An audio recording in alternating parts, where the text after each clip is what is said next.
अब जब निकल आए तो हाथी चले बाजार, कुत्ता भौंके हजार। माथे पर चंदन का तिलक, सिर पर पगड़ी और मुख से राम नाम के साथ आलोचकों को जवाब। ये है बागेश्वर धाम के धीरेन्द्र कृष्ण शास्त्री। बुंदेलखंड के छतरपुर का बागेश्वर धाम इन दिनों देश और दुनिया में बहुचर्चित होता जा रहा है। धाम के पीठाधीश्वर धीरेन्द्र कृष्ण शास्त्री कस्बों शहरों में जा जाकर श्री राम कथा के साथ अपना दिव्य चमत्कारी दरबार लगाते हैं। बाबा के ऊपर अब ये आरोप लगा है कि वो नागपुर से कथा छोड़कर भाग आए थे। नागपुर की अंधश्रद्धा निर्मूलन समिति ने ये आरोप लगाया था कि धीरेन्द्र कृष्ण शास्त्री ने चमत्कार का दावा करके कानून का उल्लंघन किया है।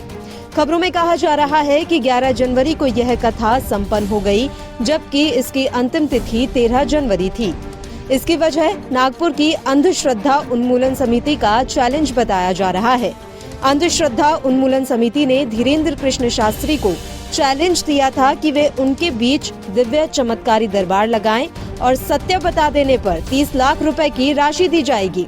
नागपुर की समिति के आरोपों पर अब बागेश्वर धाम के पीठाधीश्वर ने बयान दिया और कहा कि हाथी चले बाजार, कुत्ते भौंके हजार। उनका ऐसा कहना है कि हमको दरबार देखना है, तो हम तो वहाँ 2 दिन दरबार लगाए हैं और पूर्ववती ही जो है सबको बता दिया था कि 7 दिन की कथाएं होगी, 7 दिन की रायपुर में कथा होगी, 7 दिन की टीकमगढ़ में कथा होगी, सब जगह की कथाओं का। अब जब निकल आए तो हाथी चले बाजार, कुत्ता भौंके हजार।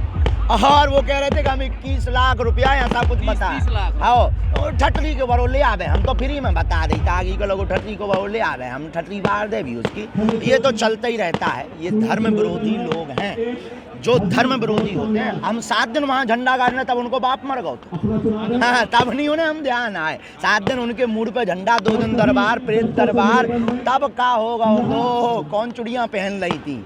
अब भी दरबार लग रहा, बागेश्वर धाम पे लगेगा, रायपुर में लगेगा और पूरे भारत में लग रहा है। और हमको किसी प्रमाण पत्र की आवश्यकता नहीं है, क्योंकि हम प्रमाण पत्र लेने के चक्कर में नहीं है, ना हम कोई दावा करते, ना हमारे पास कोई सिद्धि है, ना चमत्कार। हनुमान जी के हम सेवक हैं और किसी को बनना हो तो वेलकम। और जितने 30 लाख वो हम पे खर्चा कर रहे हैं गरीब बेटियों के विवाह में लगावे, हाँ, और एक बार वो देख लेंगे तो वो खुद हमारे सेवादार बन जाएंगे। बाकी वहाँ का लॉ है, उसके लिए साथ और कुछ भी नहीं। सीताराम। आइए अब आपको बताते हैं कि आखिर ये पूरा मामला क्या है, क्या आरोप है बागेश्वर धाम के धीरेन्द्र कृष्ण शास्त्री के ऊपर। देश भर में श्री राम कथा के साथ अपना दिव्य चमत्कारी दरबार लगाते हैं। ऐसी ही एक श्री राम चरित्र चर्चा महाराष्ट्र के नागपुर में आयोजित हुई। अंधश्रद्धा उन्मूलन समिति ने धीरेन्द्र कृष्ण शास्त्री पर जादू टोने और अंधश्रद्धा फैलाने का आरोप लगाया।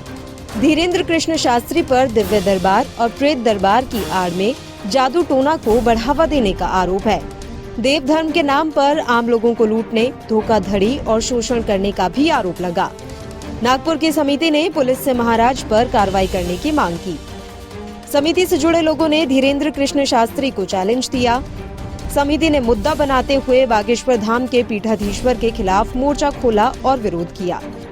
उधर समिति के आरोपों पर धीरेन्द्र कृष्ण शास्त्री ने सफाई दी और कहा कि हम लोगों ने पहले ही बता दिया था कि कथा 7 दिन होगी। आपको बता दें कि नागपुर में कथा के दौरान केंद्रीय मंत्री नितिन गडकरी के साथ साथ महाराष्ट्र के डिप्टी सीएम देवेंद्र फडणवीस भी हाजिरी लगा चुके हैं, जबकि छत्तीसगढ़ की राज्यपाल भी उनकी कथा सुन चुकी हैं।